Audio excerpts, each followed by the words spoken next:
9:15 de la mañana, 12 grados la temperatura aquí en Montevideo. Nos metemos de nuevo de lleno en la campaña electoral. Ustedes saben, el precandidato nacionalista Álvaro Delgado ha propuesto un segundo piso de transformaciones en base a un programa que ha promovido el precandidato con la colaboración del economista y coordinador, además de este programa.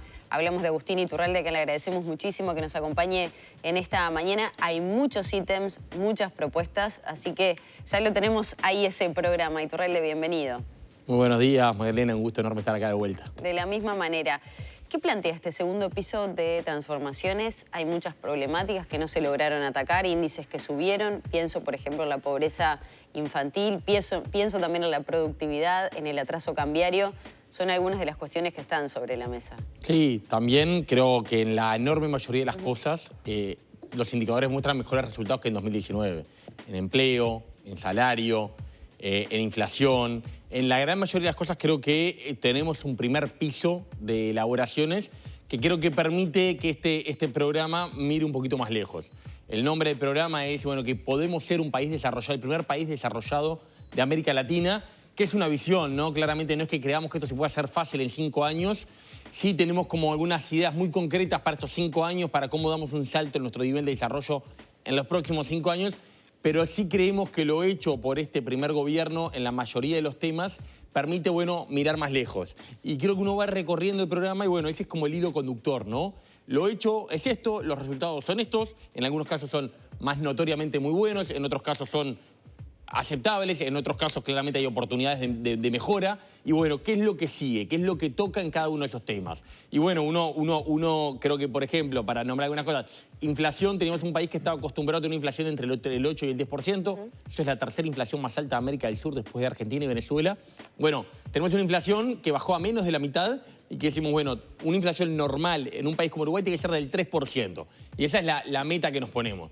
En empleo, bueno, se crearon 80.000 puestos de trabajo.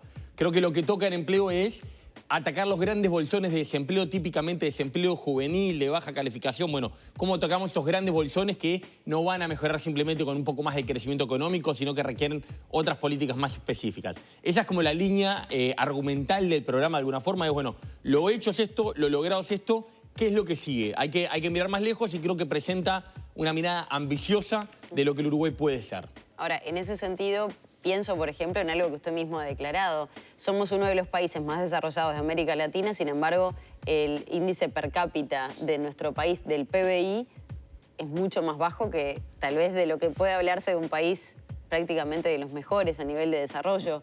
Ese es uno de los principales temas y pienso, por recién mencionaba el tema empleo. Se mejoró, pero tenemos, según algunas cifras, prácticamente 500.000 de personas que reciben entre 20 y 25.000 pesos. Claramente hay un problema estructural de empleo de baja calificación que es notorio, que no se revirtió por completo. Creo que lo que tenemos es una actuación que en todos, en empleo, en salario, en masa salarial, en todo es mejor que lo que estaba en 2019. Aumentar el PBI per cápita, la unidad de riqueza, es condición necesaria para ser un país desarrollado. No alcanza. No solamente por ser más ricos vamos a ser un país desarrollado. Nosotros decimos, para ser ese país desarrollado, que no es el objetivo, no lo vamos a hacer el 28 de febrero del 2030, sino que es el objetivo, es la visión. Y ahora, si quieren, comentamos cuáles son las cosas para este quinquenio. Entonces, decimos, hay 4 cosas que Uruguay debería lograr que hoy no tiene. Uruguay tiene una institucionalidad política que ya es de país desarrollado. La libertad de expresión, la separación de poderes, el índice de democracia. La institucionalidad política funciona bastante bien y mejor, esos indicadores nos van mejor que varios países desarrollados. Ahora miramos la institucionalidad económica, miramos la facilidad para hacer negocios, la institucionalidad social, las pruebas PISA, la finalización de secundaria. Claramente estamos a mitad de tabla y a veces un poquito menos. Entonces son 4 cosas que nosotros decimos que hay que aspirar en el mediano plazo. Un PBI per cápita por lo menos 30% más rico para llegar a lo que son los países del sur de Europa, los países menos ricos de Europa, Portugal, España, bueno, acercarnos a ese nivel de riqueza. Segundo, la pobreza infantil claramente es una cosa inadmisible en un país desarrollado. El nivel de pobreza infantil que todavía persiste en Uruguay, hay que para decir que son por lo menos la cuarta parte, que bajarla a la cuarta parte. Generalizar la educación secundaria, otro debe histórico el Uruguay, la poca tasa de egreso que ha mejorado pero que falta mucho en la finalización secundaria, y la violencia sería el cuarto. Esos son los 4 temas que nosotros decimos, bueno, para hablar claro, porque nos dicen, ¿qué es ser un país desarrollado? Bueno, Concretamente, creo que Uruguay, para poder decirse eso, tendría que lograr por lo menos estas 4 cosas. Y eso es como la visión que tenemos y que creemos que no hay por qué conformarse con menos. Que Uruguay no hay ningún motivo por el cual aceptar menos que eso. Que Uruguay tiene que aspirar a eso. Ahora, para eso se requieren políticas, ¿no? De Estado, políticas del mismo gobierno que asuman el próximo periodo. Una de ellas tiene que ver con ajustar el Estado, ¿no? Más de lo que se ha intentado hacer, y con otro tipo de políticas de fomento económico también. ¿Cuáles serían? Exactamente. Porque son objetivos claros, ¿no? Pilares fundamentales para lograr eso. Ahora, ¿qué hay detrás? Totalmente, totalmente. Ahí decimos, el programa tiene 7 capítulos con temas muy diversos, pero hay 2 que creo que representan una combinación muy buena que en general se pone como contradictoria y es todo lo contrario, que es la agenda económica que vos decís para tener una economía más competitiva. Los países más ricos son más competitivos, son países donde la productividad de los factores es más alta en términos económicos. Uruguay está en una especie de trampa de ingreso medio, es un país muy caro para crecer como crece Paraguay. Salarios más baratos, impuestos más baratos, tierra más barata. No vamos a crecer así porque ya somos más caros, por suerte, porque somos un poco más ricos. Pero tampoco somos suficientemente sofisticados y productivos para crecer como crece Alemania o como crece Suiza.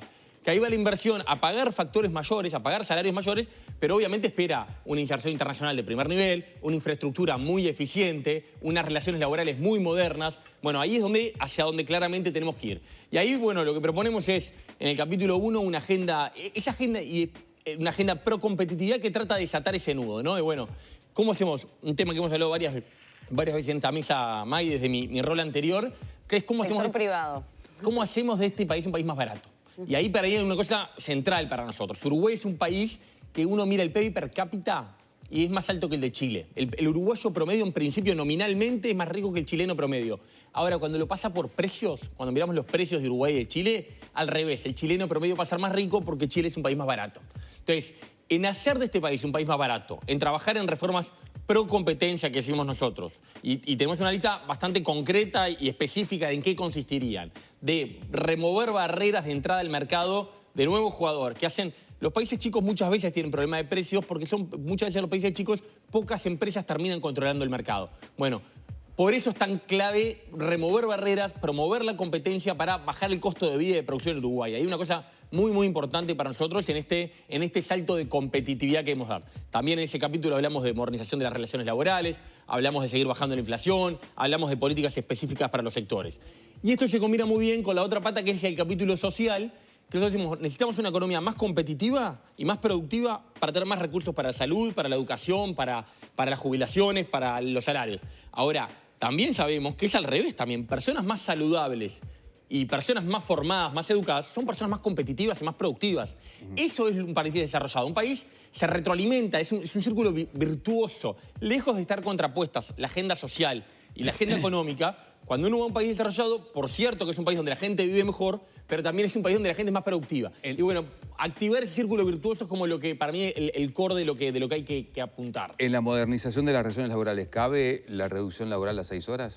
Nosotros no lo ponemos específicamente acá, pero lo hemos dicho en todos lados que entendemos que la reducción de la jornada es una parte de la modernización de las relaciones laborales. Uno mira a largo plazo y nosotros trabajamos menos horas en promedio que lo que trabajaban nuestros abuelos. El aumento de la productividad en todo el mundo lo trae y abre esas discusiones que estamos dispuestos a dar. Lo que decimos es que hay que discutir todo junto. No, lo que no vale, no es que no valga, nos parece que no sirve y nos va a llevar por muy mal camino, es querer modernizar solo la duración del tiempo de trabajo y no modernizar el aspecto de cómo se liquida la licencia, o cómo se computan las horas, o cómo negociamos productividad. Eso es clave, ¿no? Creo que el quinquenio que viene tiene que ser el quinquenio de la incorporación de la productividad a la negociación salarial. Entonces, en una cosa más amplia, creo que es parte, va a ser una discusión, yo creo, muy sector por sector. No es lo mismo, claramente, en todos lados decir vamos a trabajar todos 6 horas y no va a pasar nada. Creo que no tiene sentido. Creo que sector por sector es una discusión muy válida para dar. Yo le quiero preguntar, para lograr este segundo piso de transformaciones, el precandidato Álvaro Delgado ha dicho que no va a aumentar impuestos. Usted es economista y le quiero preguntar, porque es una de las críticas que le ha hecho el Frente Amplio. La oposición ha dicho, ningún economista serio puede amputarse esa posibilidad porque no sabe cómo van a ser los próximos 5 años, desde el punto de vista global, mundial, si no va a estar de alguna manera obligado a aplicar algún impuesto. ¿Cómo explica eso usted? De que efectivamente, si Delgado es presidente, no va a haber aumento de impuestos. Creo que eso parte de la convicción que tenemos nosotros de que si tenemos alguna dificultad, justamente lo peor que podremos ser, Uruguay ya tiene, como bien decía el ex ministro de Economía, Danilo Astori, ha llegado a un límite de la carga tributaria que no es conveniente superar. Creo que casi textual lo decía así, Sí. y nosotros creemos exactamente eso. Uruguay no nos estamos comprometiendo tampoco a bajar impuestos. Nosotros sabemos que es delicado, que los recursos son finitos, que no hay margen. Es un programa muy responsable que plantea aumentos de gasto en algunas áreas, como es primera infancia muy claramente, y 2, 3 cosas más, pero acotadamente, no es un festival de gasto ni mucho menos porque sabemos la restricción. Entonces creemos que si llega a venir una situación adversa, creo que lo peor que nos va a pasar es aumentar impuestos porque realmente lo que, ahora que se habla tanto del tipo de cambio, bueno, la principal razón de la presión cambiaria que tenemos es, bueno, el peso del estado de la economía que genere una presión cambiaria en cualquier modelo económico y de teoría económica. Entonces, lo que decimos nosotros es, la responsabilidad fiscal es un capital que ha logrado este país, con méritos de muchos gobiernos, pero yo creo que con este gobierno muy especialmente, que es indiscutible y que nos ha separado de Argentina, que nos ha permitido el famoso... Bueno, eso está fuera de discusión. Nosotros decimos que el aumento de gasto que haya, y que de hecho en algunos casos proponemos en este programa, va a tener que salir de ahorros y proponemos algunas ideas de cómo se van a generar. Estamos trabajando en otras y sobre todo estamos trabajando en ser mucho más específicos. Queremos ser... Este es un programa que... No quiero compararlo con ningún otro, pero creo que si uno lo recorre, ve cosas, propuestas muy específicas y muy concretas. ¿De dónde se logran los ahorros? Bueno, ahí hay como 3 cosas que estamos proponiendo nosotros en esta primera etapa. Una es una reducción del 1% anual de la cantidad de funcionarios públicos. Todos los años se retiran del Estado cerca del 5% de los funcionarios, un poquito menos. Nosotros estamos proponiendo no reponer el 1%, eso agregadamente en un quinquenio, cuando suma el siguiente presidente, son 15.000 puestos de trabajo menos, que representan un ahorro al final de cerca de 400 millones de dólares por lo menos, y que eso obviamente, la pregunta es, bueno, ¿dónde? ¿No? La gran pregunta es ¿dónde? Claro. Porque obviamente no estamos pensando... Ni maestros, ni salud, ni policías, claramente. Creo que ahí lo que se va muy de la mano de lo que es el último capítulo, que es de un Estado más simple, que toma todos los temas de gobierno electrónico. Nosotros lo que creemos es que todo lo que son cargos administrativos, el Estado le queda mucho esfuerzo por hacer para trabajar, para hacer lo mismo con menos. Uno va a un canal de televisión, a una radio, a un diario, a un banco privado y ve cómo las empresas han logrado trabajar con menos personas y hacer lo mismo que hacían antes con menos personas. Si al jerarca público, yo no lo estreso un poquito, diciéndole, bueno, ¿cómo te podés arreglar para en los asuntos administrativos que no son operativos? Poder trabajar con menos no lo va a hacer porque naturalmente el jerarca quiere más recursos, más funcionarios, más presupuesto. Entonces creemos que hay que generarle un poquito de estrés a los jerarcas en ese sentido para en todo lo que son cargos administrativos que haya una no reposición dentro de todo lo que sea posible y nuestras estimaciones no es tanto de organismos, sino de funciones. En todos los organismos hay personas que creo que en la medida que se retiren, acá no se va a echar a nadie, en la medida que se retiren vamos a hacer una reposición que no, tranqui. No vamos a reponer el completo y en eso estamos un 1% por año, es muy gradual, pero agregadamente tiene un impacto significativo. No quiero irme de lo que planteaba Alfredo respecto a cómo se puede comprometer el próximo gobierno a no incrementar impuestos. Y apelo a su capacidad de economista también para poder explicarle a la población que a través de la nueva herramienta del precio de paridad de importación, los combustibles en 2019 valían 54,95 pesos y hoy cuestan 78,04. Sí, a ver. ¿Cómo le explico a la gente que el gobierno no va a aumentar impuestos, no va a aumentar precios, cuando los combustibles, por ejemplo, que rigen en definitiva el precio de muchas cuestiones en el mercado, terminan aumentando la cantidad, casi 30 pesos? Sí. A ver, yo entiendo que esto para la gente lo único que le importa es el precio que vende el surtidor. Yo voy a cargar combustible. Voy a echar nafta o gasoil y veo lo que sale. Cualquiera que haga, cualquier economista, cualquier analista que se acerque a los números seriamente, lo que no puede decir en este quinquenio es que hubo sobreprecios. El paridad de precios de importación, que no era el modelo inicial, ni ese que planteamos acá, ni ese que planteaba la calle Pou en su programa, era la libre importación, pero fue el que quedó. Claramente tuvo una enorme virtud, que fue transparentar el precio y eliminar los sobrecostos. En el quinquenio pasado, me obligás a una cosa que trato todo el tiempo de no hacerla. De pero, no pegarle al Frente Amplio. Claro, porque para hablar de lo nuestro, pero que en este caso creo que hubo sobrecostos en el orden de los 3.000 millones de dólares. Bajó muchísimo el petróleo. La gente ve el precio, pero bajó muchísimo el petróleo sobre la mitad del quinquenio pasado y el precio mantuvo... No se enteró. Hubo los más altos también los periodos anteriores. Llegó a 146 dólares. Todas las cuentas, y ahí subió. Y ahí subió con el precio del petróleo. Pero nunca llegó a los 70 pesos, por eso es la consulta. La inflación, el peso de hoy, un peso de hoy no es lo mismo que un peso hace 10 años, porque estamos en economías inflacionarias. O sea, comparar precio nominal contra precio nominal no es... Cualquiera que se acerque con honestidad a este tema, y podemos... han habido trabajos varios de especialistas varias, de SEC, del Centro de Estudios... Nos acercamos realmente y miramos lo que son los precios que se cobraron al público, con los costos reales y lo que se ve, pero aparte no es una... Hay veces que es más marginal, es una brutalidad enorme de sobrecostos que cobró el gobierno anterior y que se embolsó para rentas generales, arriba de los impuestos, ¿no? Porque las naftas tienen muchos impuestos. Los impuestos se siguen cobrando, claramente, pero arriba de los impuestos, del orden de... Voy ahora a mandar un tuit con el monto exacto para ser preciso, pero el orden de los 3.000 millones de dólares en los 5 años... Y en este caso no hubo sobrecosto alguno. Hubo algunos meses que estuvo por abajo del precio, otros meses por arriba del precio. Sí, claro, obviamente, somos un país importador de petróleo, dependiente del valor del dólar, del valor del petróleo, pero no es verdad. Yo Debería creo que... reverse la herramienta y pienso algunas cuestiones que planteó Mario Vergara, por ejemplo, que en el Parlamento estuvo a favor del precio de paridad de importación, pero no en el mes a mes porque no permite, por lo menos, el pensar de cara a algunos meses en el sector productivo, sobre todo. ¿Habría que rever cada cuánto se establecen los nuevos precios de las naftas? Yo creo que yo creo que lo que hay que rever y lo que nosotros volvemos a llevar acá es la libre importación. Yo creo que la solución de fondo acá es la libre importación. Pero los socios de la coalición no están de acuerdo, algunos de ellos. Los socios de la coalición, algunos están de acuerdo, algunos dentro del Partido Colorado que estuvo en contra, hay candidatos. Gurméndez, por ejemplo. Gurméndez, por ejemplo, que está llevando algo muy parecido a lo que llevamos nosotros. Los tiempos cambian. Creo que todo lo que es la agenda pro competencia de un Uruguay más barato, hace 5 años no estaba en la mesa y entró con mucha fuerza a la mesa. No somos los únicos, por suerte, que estamos hablando de esto. Entonces creemos que de repente le llegó a cada idea, le tiene que llegar su hora. Eso uno. Después, si es mensual, yo creo que la gente se acostumbra que al principio... No, pero Vergara hacía un planteo, claro, por lo menos da para pensar. El senador Vergara... la planificación del sector productivo muchas veces se rige por el precio de los El combustibles. sector productivo está todo el tiempo, mucho más que nosotros y mucho más que un político o que alguien que trabaja, un economista, expuesto a las variaciones de los precios permanentes. Y sabe que la soja vale hoy y todos los días se levanta y mira cuánto vale la soja en Chicago o la leche en polvo en Nueva Zelanda. Y sabe trabajar con eso. Creo que no es un problema, creo que es un problema más popular de que estamos acostumbrados de precios de la nafta. 1 o 2 veces por año. Exactamente. Yo creo que esto es un mecanismo, creo que al principio las primeras variaciones fueron muy traumáticas y generaron mucho revuelo social. Hoy sube y baja la nafta todos los meses.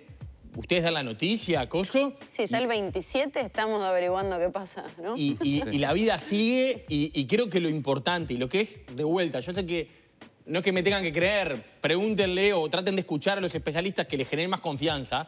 De verdad, es un instrumento que ha evitado los sobrecostos a los que estuvimos expuestos, de los cuales rentas generales, además de los precios del IVA y del IMESI que ya le cobra a los combustibles, se embolsaba miles de millones de dólares, no como una forma de decirlo, sino...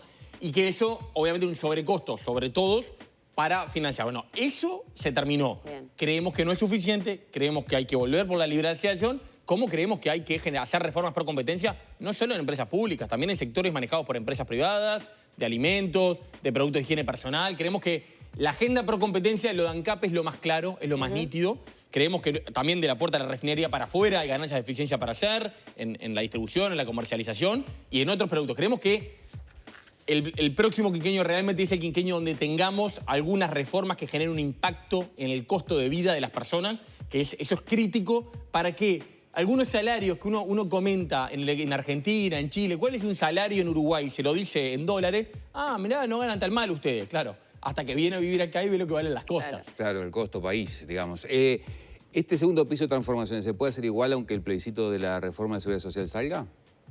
Es una buena pregunta. Con total honestidad, antes está pensado con que eso no va a salir. Creo que estamos frente al plebiscito por lejos más importante desde el plebiscito del 80.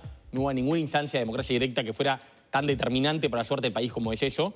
Claramente rompe las cuentas públicas, da vuelta a todo lo que es la planificación fiscal se rompe todo, va a haber que hacer grandes aumentos de impuestos o grandes recortes presupuestales o aceptar vivir en un país tipo Argentina con una inflación del 80% emitiendo. No lo prevemos, así con mucha honestidad, no lo prevemos. Creo que si llegara a ocurrir, sí, vamos a tener que barajar y dar de vuelta. Es realmente, creo que, bueno, no en vano, uno no escucha ni los economistas de PIT-CNT, que uno siempre, muchas veces discutimos y compartimos y coincidimos, ni siquiera en ese caso los escuchamos hablando de esto. Es un plebiscito francamente insostenible desde el punto de vista técnico. Iturralde, ¿qué pasa con la pobreza infantil, que en este periodo volvió a crecer si se lo compara con el periodo anterior? Y está el foco puesto también dentro de ese programa al combate como una de las prioridades que tiene Álvaro Delgado. ¿Cómo se ejecutaría? Porque ahí entra el tema de educación, también como un tema de prevención para la inseguridad. Está muy bien la pregunta. A ver, nosotros lo que estamos definiendo acá, como les decía, es un presupuesto con un aumento de recursos acotado. El único número que resolvimos en esta primera etapa, ¿no? Nosotros después vamos a tener un programa único del Partido Nacional a partir del 1 de julio. Después tendremos que tener un documento programático de la coalición. En esta etapa, el único número claro que pusimos en blanco sobre negro es el aumento del gasto en primera infancia, del orden de los 200 millones de dólares anual, incremental al término del quinquenio. ¿Y cómo se distribuiría? Y eso creo que parte de una premisa que queremos como dejar muy clara, es la prioridad política y presupuestal número uno, por sobre todas las otras cosas, pero lo de las cárceles, también tiene previsto, pero todo lo demás está después de esto, es este tema de la primera infancia, que este gobierno ya hizo un esfuerzo, creó el gobierno el bono crianza, empezó a tener políticas muy específicas de transferencias a la primera infancia por el impacto que vos mismas decís que tiene en todo. Un premio Nobel de Economía, Heckman, decía, bueno, la utilidad de cada peso que gasto es mucho mayor cuanto antes la gaste. Cuando yo la gasto en la primera infancia, tiene una rentabilidad de inversión mucho más grande que si la gasto en la adolescencia y ni que hablar que si la gasto cuando es un adulto. Ya es mucho más costoso. ¿Y cómo se enfocarían básicamente, esos 200 millones? Hay una cantidad, hay lo que llaman el plan familias, que llamamos que es como el eje del salto de bienestar, que es el capítulo 4 del programa, que tiene varias cosas. Hay algunas políticas que son refuerzos de transferencias, no renunciamos a las transferencias como un instrumento más. Hay algunas políticas que van vinculadas al apoyo a la maternidad y a la paternidad, también muy vinculados. Es un programa que aborda el tema del desafío demográfico y de cómo podemos, no incrementar la natalidad, pero sí cómo podemos frenar la caída. Estudiamos alguna evidencia internacional de políticas que son exitosas. El plan Familias básicamente tiene como dos grandes focos, que es el abordaje demográfico y la primera infancia. Entonces hay una batería, básicamente te diría apoyos a la maternidad y la paternidad, transferencias a primera infancia y cuidados, ¿no? Y una inversión fuerte en cuidados que también cuando uno mira la pobreza infantil es feminización de la pobreza, de hogares monoparentales y es con problemas... ¿Cuidados a través de centros CAIF, por ejemplo, o qué? Centros CAIF, como se ha hecho en este gobierno, que hubo una expansión importante que todavía se está desarrollando. También hay otros instrumentos, se han hecho las becas BIS, si no me equivoco, que también son del MIDES dando becas cuando no hay centros CAIF en la zona. Digo, no, la batería puede ser amplia. ¿Vivienda se incluye en esos 200 millones? No, vivienda está aparte, vivienda está en otra parte, no está incluido en esos 200 millones. En vivienda lo que estamos proponiendo básicamente primero es terminar la ejecución del plan, me entró los nombres, ya me va a salir el nombre. Bueno, pero ¿con qué línea va, capaz? No, pero el plan de asentamiento, la mayor inversión en asentamientos de la historia, con 440 millones de dólares asignados a partir de un fideicomiso dentro de la DINISU, dentro del Ministerio de Vivienda. Bueno, eso en alianza con el Colegio de Intendentes se está desplegando, se va a llegar con una parte muy importante de eso, va a quedar una parte muy importante también para ejecutarse en el próximo gobierno. Estamos básicamente planteando una solución habitacional para 30.000 hogares. O sea, es una inversión muy grande en asentamiento, la más grande de la historia en asentamientos, lo que se hizo en este gobierno, que se va a terminar el que viene. No cuenta, para contestar concretamente tu pregunta, no cuenta en esa inversión de 200 millones de dólares que está focalizado en temas de familia y primera infancia específicamente. La del estribo, ¿leyó, bichó el programa de Laura Raffo? ¿Hay algo que se puede incorporar? Sin duda, ¿no? Lo estuve mirando, creo que naturalmente hay muchísimas cosas en común que tenemos, creo que los énfasis en el tema del costo de vida, temas de competitividad, creo que naturalmente... Las críticas pasan porque no se hicieron en estos 4 años, ¿no? Pero, May, creo que todo, eso es válido siempre. Te diría 3 cosas por qué no se hicieron. Uno, hay cosas que no se les ocurrió a nadie. Obviamente el mundo va cambiando y van apareciendo nuevas ideas. El segundo, el mundo es distinto también en los temas que se discuten. La inteligencia artificial no existía, no existía, perdón. No se hablaba, no era un tema de discusión y hoy obviamente está en el centro de muchas de las cosas que conversamos. Y tercero, muchas de las cosas que estamos proponiendo, una proporción muy grande, se pueden hacer porque hicimos lo anterior. Porque podemos hablar de tener una inflación del 3% porque se bajó, como se bajó, hasta la mitad. Podemos hablar de entrar en focos específicos de desempleo porque se revirtió una destrucción de 55.000 puestos de trabajo. Pero coinciden, como dice Alfredo, en los programas de Laura Raffo también, en muchos puntos por lo menos. Con Laura Raffo, obviamente, por algo estamos en el mismo partido y también en la política, en la propuesta social, por ejemplo, con lo que presentó Robert Silva, sentimos que estamos muy alineados. En el tema combustibles y competitividad, con lo que vimos que está presentando Hugo Méndez. En temas de educación estamos dialogando con gente del Partido Independiente, con mucha sintonía. Creo que es muy notorio que la coalición se está dando un proceso natural, por lo menos de buena parte, de convergencia programática. Esta es nuestra propuesta.